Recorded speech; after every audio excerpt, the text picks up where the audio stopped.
আপনি কি জানেন যে ব্যক্তি নীল রঙের এলইডি লাইট তৈরি করেছিল তাকে নোবেল প্রাইজ দেওয়া হয়েছিল, কিন্তু কেন একটা ছোট্ট ব্লু কালারের এলইডি তৈরি করার জন্য একটা মানুষ নোবেল প্রাইজ পেতে পারে?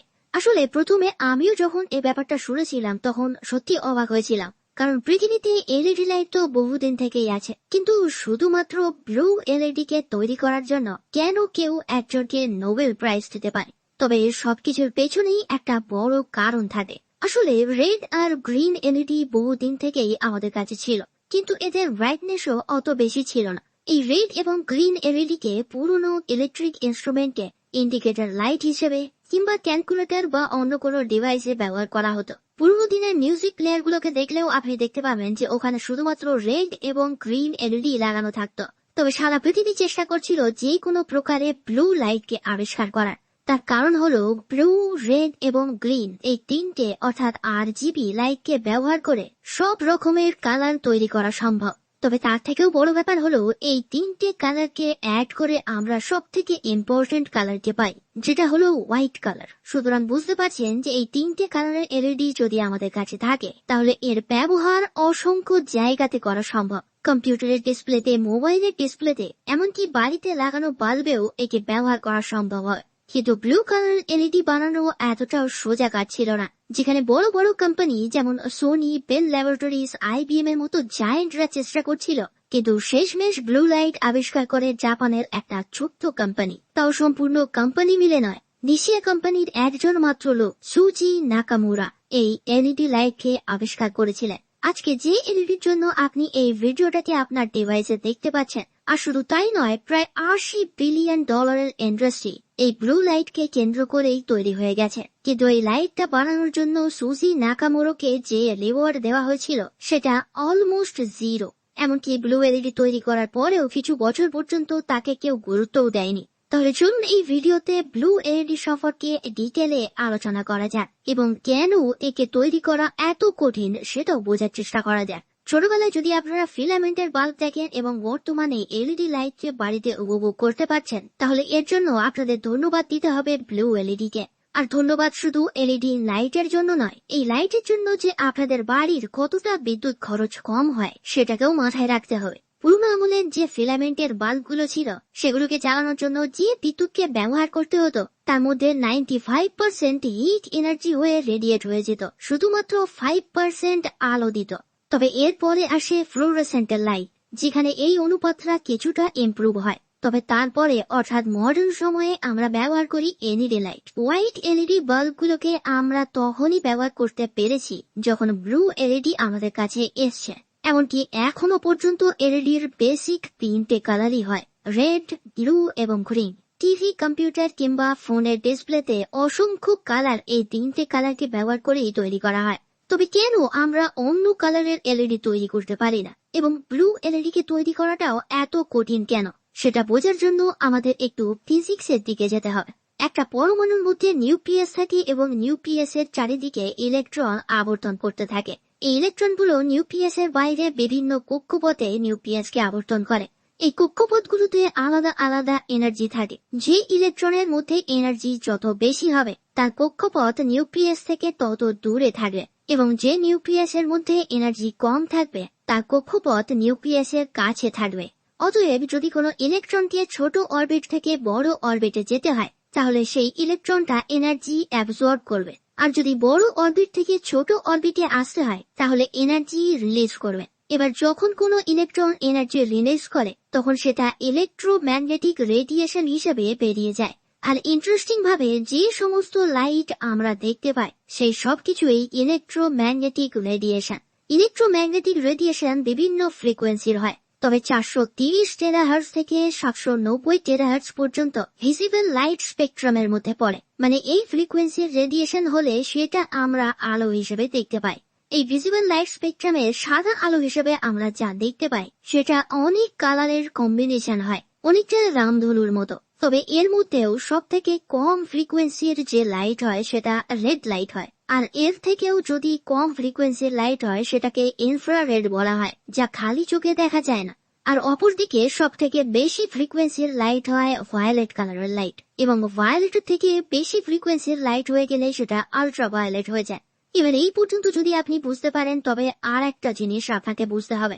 অনেক ধরনের মেটেরিয়াল আছে যেখানে ইলেকট্রন একটা অরবিট থেকে অন্য অরবিটে শিফট হওয়ার জন্য রেডিয়েশন বের হয়। এদের মধ্যে সব থেকে ইউজফুল হলো সেমিকন্ডাক্টরস। আপনারা সেমিকন্ডাক্টর ব্যাপারে তো অবশ্যই জানেন। যত সার্কিট তৈরি হয়, আইটি রেভলিউশন, ইন্টারনেট, সবকিছুই সেমিকন্ডাক্টর উপর বেস করে তৈরি। এবার এই সেমিকন্ডাক্টরকেও দু ধরনের বানানো হয়। একটা হলো এন টাইপ সেমিকন্ডাক্টর এবং আরেকটা হলো পি টাইপ। পি টাইপ সেমিকন্ডাক্টরের মধ্যে ইলেকট্রনের ঘাটতি থাকে, আর এন টাইপ সেমিকন্ডাক্টরের মধ্যে ইলেকট্রনের বেশি থাকে। এবার যখন এই দু ধরনের সেমিকন্ডাক্টরকে একসাথে জোড়া হয়, তখন সেক্ষেত্রে ইলেকট্রন এন টাইপ থেকে পি টাইপের দিকে যায়। এই এন টাইপ এবং পি টাইপ সেমিকন্ডাক্টরের কম্বিনেশনকে ডায়োড বলা হয়, যার উপর ভিত্তি করে সম্পূর্ণ ইলেকট্রনিক্স ইন্ডাস্ট্রি টিকে আছে। এবার যখন ইলেকট্রন এন টাইপ থেকে পি টাইপের দিকে যায়, তখন কিছুটা এনার্জি রেডিয়েশন হিসাবে এমিট করে দেয়। সাধারণত আমাদের ফোনেতে কিংবা কম্পিউটারের সার্কিটে যে সমস্ত সেমিকন্ডাক্টরকে ব্যবহার করা হয়, তারা যখন এনার্জি রিলিজ করে তখন সেটা ইনফ্রারেডের ফর্মে হয়। তাই আপনারা হয়তো খেয়াল করেছেন যে কম্পিউটার কিংবা ফোন হিট করে, আর এই হিটটাকে কম করার জন্যই কম্পিউটারে ফ্যান লাগাতে হয় এবং ফোনের মধ্যে হিট ম্যানেজমেন্ট সিস্টেম থাকে। এতক্ষণ পর্যন্ত আমরা লাইট স্পেকট্রামের ব্যাপারে বুঝলাম এবং সেমিকন্ডাক্টরের ব্যাপারে বুঝলাম। এই দুটো যদি ক্লিয়ার হয়ে যায়, তাহলে আমরা বুঝতে পারবো যে এলইডি অ্যাকচুয়ালি কি। এলইডির ফুল ফর্ম হলো লাইট এমিটিং ডায়োড, অর্থাৎ এই ডায়োড থেকে যে এনার্জি রেডিয়েশন হয় সেটা ভিজিবল লাইট স্পেকট্রামের মধ্যে হয়। অতএব এই ডায়োড থেকে যে ইলেকট্রোম্যাগনেটিক ওয়েভ রেডিয়েট হয় সেটা ইনফ্রারেডের থেকে অনেক বেশি হয়, মানে আমরা চোখে দেখতে পাই। কিন্তু এরকম ধরনের ডায়োড তৈরি করা হলো কিভাবে? আসলে এমন মেটেরিয়ালকে খুঁজে বের করা হলো যেখানে এন টাইপ থেকে পি টাইপে যখন ইলেকট্রন ট্রাভেল করবে তখন অনেক বেশি এনার্জিকে রিলিজ করবে এবং ইনফ্রারেডের থেকে বেশি ফ্রিকোয়েন্সির ইলেকট্রোম্যাগনেটিক রেডিয়েশনকে এমিট করবে। সবার প্রথমে আবিষ্কার হয়েছিল রেড এলইডি, তাও 1962-তে। কারণ ইলেকট্রোম্যাগনেটিক স্পেকট্রামে ইনফ্রারেডের পরেই রেড আসে, তাই একে আবিষ্কার করাও তুলনামূলকভাবে অনেক সহজ ছিল। তবে এই একই প্রসেসকে ডেভেলপ করে এবং নতুন ম্যাটেরিয়ালকে ব্যবহার করে এর থেকেও বেশি স্পেকট্রামের লাইটকে এমিট করা সম্ভব হয় এবং তার সাথেই খুব তাড়াতাড়ি অর্থাৎ 1972-এ গ্রিন এলইডিও আবিষ্কার হয়ে যায়, কারণ গ্রিনের ফ্রিকোয়েন্সি রেডের থেকেই একটু বেশি। তবে এই লাইটগুলোর ব্রাইটনেস খুবই কম ছিল, আর যেমনটা আমি আগেই বলেছিলাম, পুরনো আমলের ইলেকট্রনিক্স ইনস্ট্রুমেন্টে এগুলোকে ব্যবহার করা হতো। এমনকি পুরনো দিনের পুজোর এলইডি লাইটিং এও আমরা এগুলোকে দেখতে পেতাম। তবে এরপরে ধীরে ধীরে ফ্লোরোসেন্টের বাল্ব এবং টিউবলাইট সারা পৃথিবীতে ফেমাস হতে শুরু করে এবং এলইডি নিয়ে যে সমস্ত সায়েন্টিস্টরা রিসার্চ করছিল তারা ভেবেই নিয়েছিল যে এলইডি লাইট যার ব্রাইটনেস এত কম সেটা কোনোদিনই ফ্লোরোসেন্ট বাল্বকে কিংবা আমরা বাড়িতে যে সমস্ত লাইট ব্যবহার করি সেগুলোকে রিপ্লেস কোনোদিনই করতে পারবে না। তবে এদিকে ব্লু এলইডি লাইটও কেউ তৈরি করতে পারছিল না।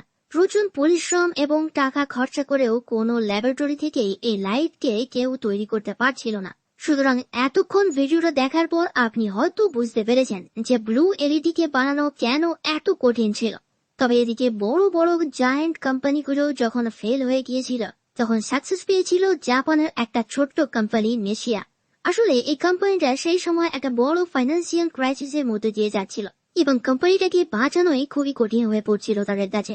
সেই সময়তেই সুজি নাকামুরা ব্লু এলইডি তৈরি করার প্রস্তাব দেয় কোম্পানিকে এবং তার সাথেই তিনি আইডিয়া দেন যে নতুন মেটেরিয়ালকে খোঁজার পরিবর্তে যে মেটেরিয়াল আমাদের কাছে আছে সেটাকেই যত পিওর হিসেবে আমরা ব্যবহার করতে পারি সেই দিকে নজর দিয়ে ম্যানুফ্যাকচারিং প্রসেসটাকেই আরো বেশি অ্যাডভান্স ভাবে তৈরি করার। সবার প্রথমে তিনি ইউএসএ তে যান এবং সেখান থেকে তিনি একটা নতুন ম্যানুফ্যাকচারিং এর প্রসেস শেখেন। এই প্রসেসটা ছিল কেমিক্যাল ভেপার ডিপোজিশন।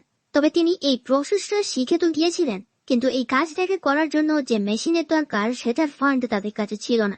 তাই নাকামুরা পার্ট বাই পার্ট জোগাড় করে এই মেশিনটাকে তৈরি করার কাজেই ব্যস্ত হয়ে পড়েন। তার টার্গেট ছিল গ্যালিয়াম নাইট্রাইড তৈরি করা। তবে যেহেতু এদিক ওদিক থেকে পার্ট জুড়ে তিনি এই মেশিনটাকে তৈরি করেছিলেন, তাই পারফেক্ট ক্রিস্টাল তিনি তৈরি করতে পারছিলেন না। বিভিন্ন ধরনের প্রসেস তিনি দিনের পর দিন ব্যবহার করে যাচ্ছিলেন। তবে একদিন তিনি পারফেক্ট গ্যালিয়াম নাইট্রেটের ক্রিস্টাল তৈরি করে ফেলেন, আর এই ক্রিস্টাল থেকে যখন লাইট এমিট হয় তখন আশ্চর্য রকম ভাবে সেটা ব্লু লাইট ছিল। তার কাজ এখানেই শেষ হয়ে গিয়েছিল না। বহু বছর ধরে তিনি আরো রিসার্চ করেন এই লাইটটাকে আরো ইন্টেন্স বানানোর জন্য। তবে ফাইনালি 1990-এর দশকে এসে তিনি একটা এমন এলইডি লাইট তৈরি করেন যা ব্যবহারযোগ্য ছিল। এই আবিষ্কারের পর নেশিয়া কোম্পানির যেন লটারি লেগে যায়। কোম্পানির মার্কেট প্রায় 3 গুণ বেড়ে যায়। কিন্তু আশ্চর্য রকম ভাবে আপনি কি জানেন যে নাকামুরাকে এই কোম্পানি কত রিওয়ার্ড দিয়েছিল? মাত্র 20,000 জাপানিজ ইয়েন, যা 11,500 টাকার কাছাকাছি। এইসব দেখে নাকামুরা জাপান ছেড়ে ইউএসএ তে চলে যায় এবং অন্য একটা এলইডি ম্যানুফ্যাকচারিং কোম্পানিকে জয়েন করে নেয়। নিশিয়া তার উপরে বড় একটা কোর্ট কেসও ফাইল করে দিয়েছিল যে নাকামুরা তাদের পেটেন্ট করা আইডিয়াকে অন্য কোম্পানিতে বেচেছে বলে। বহু বছর ধরে নাকামুরাকে তার কোম্পানির সঙ্গে কোর্টে কেস লড়তে হয়। তবে কোর্ট কেসে রায় আসে নিশিয়া কোম্পানি নাকামুরাকে $8 মিলিয়ন দেবে তার কম্পেনসেশন হিসেবে। তবে দুঃখজনকভাবে কোর্ট কেসটা লড়ার জন্য তার প্রচুর টাকা খরচ হয়ে গিয়েছিল। সুতরাং কম্পেনসেশন হিসেবে যে টাকাটা তিনি পেয়েছিলেন সেটাও তার খুব একটা বেশি কাজে লাগেনি। আর এটাই ছিল তার রিওয়ার্ড $80 বিলিয়ন মার্কেটের ব্লু এলইডি কে তৈরি করার জন্য। আর শুধু তাই নয়, ব্লু এলইডি আসার জন্য সারা পৃথিবীর ইলেকট্রিসিটি কনজাম্পশনও অনেক অনেক কমে গেছে। এই সব কিছু দেখিয়ে 2014-তে নাকামুরাকে নোবেল প্রাইজ দেওয়া হয় ফিজিক্সে। তো বন্ধুরা, ভিডিওটা যদি ভালো লাগে তবে একটা লাইক এবং অন্য বন্ধুর সঙ্গে শেয়ার করতে একদম ভুলবেন না। চ্যানেলে আপনি যদি নতুন এসে থাকেন তবে অবশ্যই সাবস্ক্রাইব করে বেল নোটিফিকেশন বাটনটা অন করে নেবেন। আপনি যদি সাবস্ক্রাইব করে থাকেন তবে আপনাকে অসংখ্য অসংখ্য ধন্যবাদ। আজকে এই পর্যন্ত, আবার দেখা হবে পরে ভিডিওর সাথে। তখন জন্য স্ক্রিনের এই ভিডিওগুলোর মধ্যে যেকোনো একটা এনজয় করতে পারেন। ধন্যবাদ।